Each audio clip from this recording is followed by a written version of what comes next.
Hey guys, welcome back to another episode of Derek and Bethany React, where my wife and I react to shows about real estate and tell you if they're realistic or not. Today is going to be an awesome one. What are we watching? Yeah, today we're watching Selling Sunset, Season 3, Episode 2, Confidence is Key. Did you know if you say key backwards, it spells yak? Yeah. Everywhere I go, feeling fabulous, tastic, whoop, like a magic.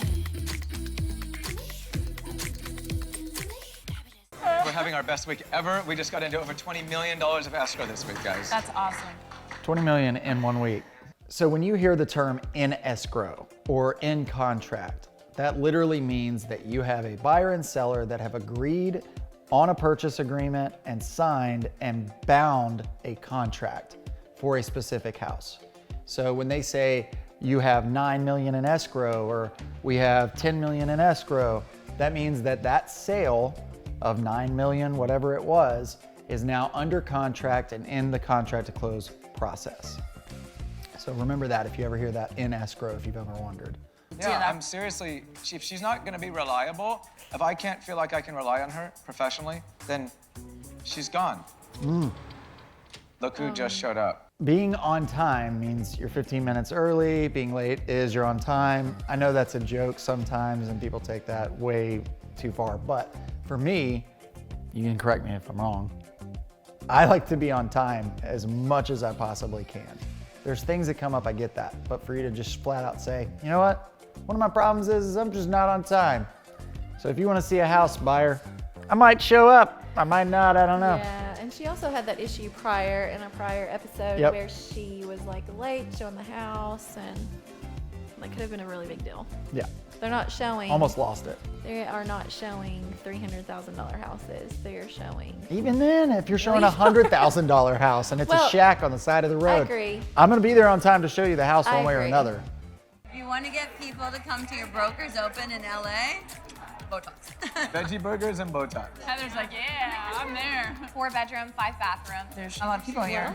I know, it looks great. Looks pretty great. That way- Is Botox the best thing to get people to your open house? Honestly, any other time I would have said no, but I think it's great to see that she used LA and the demographic in LA and what people are into in LA and tied it into an open house. I think that's super unique.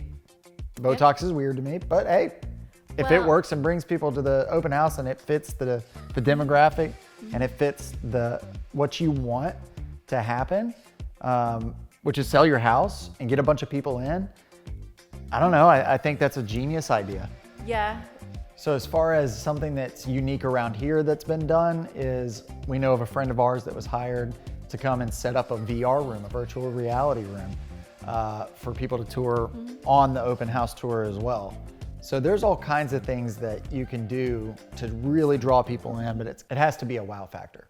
So what do you think a fair lease price is? What's the asking price on Stanley? 2.4 million? You usually get about $4,000 per million on just a rule of thumb. So a reasonable lease is right around $11,000 a month. Yeah. I think the bottom line is you need to go to your client and say, listen, you've got a lease opportunity. Are you interested? Okay. Talk to him and let me know what he says. So as a real estate agent, you have the ability to also get leases for your clients if that's what your seller wants. Total honesty, most of the time that's not the case. Probably 90%. Unless it's a situation where the seller is in dire need to get something on this property as far as they're about to go into foreclosure or they're in dire need of extra money and for whatever reason they can't do a cash out refi, whatever it is. If they're in dire need, they might be interested in a lease, but typically they just want the house sold. So yes, you can do that. And yes, you definitely are obligated to present that to your client, but it just depends on the current situation of the seller. What did you buy the property for when you bought it? We should be discussing how you can sell it, as I also told you In in the addition to beginning. that, I would love You to should know. not negotiate with me. You should negotiate with the customers. This is what I always I don't say. think it's a negotiation to ask about the lot that you would love me to help be a part of. Oh no. I think he was definitely controlling the whole situation with the other girl, for sure. And she was like, nope. is not how I roll. It's not even that, or it's that, and in addition to that, I think when it comes to sitting down with a seller,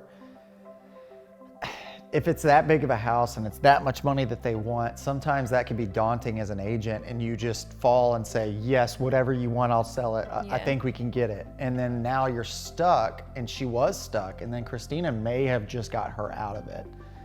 I love what she did because she said, hey, if you believe your house is worth X, we're gonna break down everything to the penny to make sure that I can sell this properly, because if I'm gonna go sell this for X price, I need to be able to justify that X price. Yeah.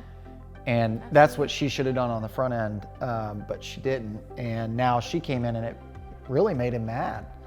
But at some point, you've got to have the tough conversations. Said this 100 times. You have to have tough conversations with your sellers, buyers, set the right expectations. And sometimes it's worth a shot, but that expectation, if she had set on the front end and said, hey, we'll list for this price, but this is what I think it's worth, and then went through those dollar for dollars of what he spent on the lot, what he spent on the build cost, what he spent on everything, she could have potentially made a case to drop price at a certain time if they don't have anything and say, this is proof that your house isn't worth X. It's just sometimes sellers want more money than what they can get realistically on the market. It's just a tough conversation you have to have, but good job for her. Yeah, good job. She handled it really well. Yeah. Okay. This new schedule with real estate, it's so grueling that I've been missing so much time with my kids. It's hard because I'm torn. I made the right decision to work longer and more on this real estate thing. So when you get in and you're a new agent, no matter what, you are going to hammer the hours. You will work so much. It's insane because you have to build the database. And the only way to do that is to go out to your networking events. It's to do as many open houses as you can. It's to call as many people as you can. It's to meet with as many people as you can. And doing that, and you do it over and over and over again for at least the first couple of years before you start to really see some fruits of your labor. I can see where she's coming from. That's gotta be frustrating with 2 kids. Yeah, when you got in, we did not have a child. No. So We had a dog. Yeah, we had a dog, but it was a little bit easier, I feel like. Yeah. There's nothing compared. I couldn't could tag imagine 2 kids. along or, Which was fun. just- We used to do open houses together. Yeah, but I missed that. yeah, we did. But yeah, it's definitely hard. And then sometimes even now, we'll look at our calendars and we're like, oh man, we're full, That's almost every week. Yeah, but like oh, all right. making sure that we are devoting time to crew and our even family. So Yeah, you got to set aside that time, and as a new agent, it's tough. it's really hard. I am calling with not such great news. Unfortunately, my client that wanted to lease the family property is not interested anymore because they're looking for like a work and home type of situation, and they're concerned that there'd be issues with the neighbors. Everybody has bad neighbors, so you can't really combat that specifically because you can't pick your neighbors. Right. However, you can have a conversation with your neighbors prior to selling your home. So for instance, if you have loud barking dogs, hey, we're listing our house on Friday. It's gonna be listed through the weekend. Most likely, we will sell it during that time, depending on the market. Here, we would 100% sell it that quick. But if that's the case, is there any way you could keep your dog inside? Or is there anywhere your dog could go for the weekend? And we're just asking as a favor. If not, and they say no, is what it is, you tried. Yeah. But at least that's the least you can possibly do. Almost the most you can do is ask your neighbors cordially, hey, look, is there any way you could put the dog up? Or whatever it is. Yeah, it's not like a airport where you can pick, like, I'm not gonna live by the airport, or I'm not gonna pick, Right. I'm not gonna live by the train station. Excuse me, airport. No more flames. Yeah. No more flames. So it's No not more flames. really like that. Okay. I meant to say planes. And there's a specific term in the real estate world for all that, but you can't really pick your neighbor. You do not break. What? You just, I just totally messed up and you just went straight forward with it. You're like, ignore the idiot beside me. Hey, Jay. Wait, what? Yeah? The Stanley lease offer, they just backed out. Let's sell it then. Yep. That is not the Just answer sell it, that I girl. was expecting, but I like it. Jason's like, just sell the house. It's okay, just sell the house. And I'm like, why does he still believe in me? Because I'm feeling like a total failure right now. Real estate comes down to one thing. One, you obviously have to get leads. You obviously have to work. There's a lot that comes down to it. However, if you just tell yourself this one thing, and I say this all the time, all I gotta do is go sell a house. That's it. I just have to go sell a house and try to dumb it down to as simple as it can possibly be. Yeah. I just have to go sell it. All that stress and anxiety will go away. And you're gonna sell it. 100%. Yeah, and I think she's in a tough situation. You know, she's like, I feel like I'm failing. Real estate's a long process, I feel like. It's a long game. It's not easy.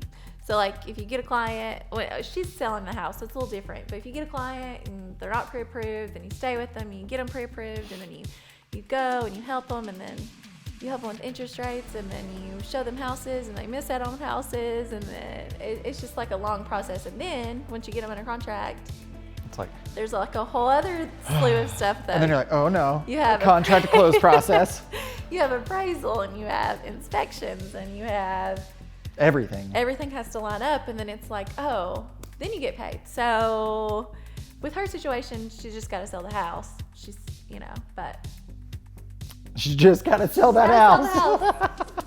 Is it realistic or not? Honestly, yes. I think so. This was one of the least amount of drama-filled episodes and the most amount of Yeah. actual real estate conversations, knowledge, happenings, events that I've seen on the show probably at all. Hey guys, remember, we're real estate agents here in Middle Tennessee, and we help people buy, sell, invest, build. It doesn't matter what you want to do.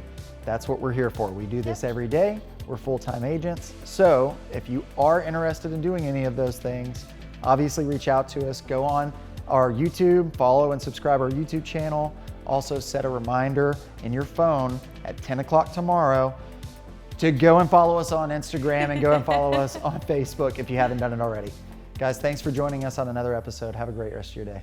Bye.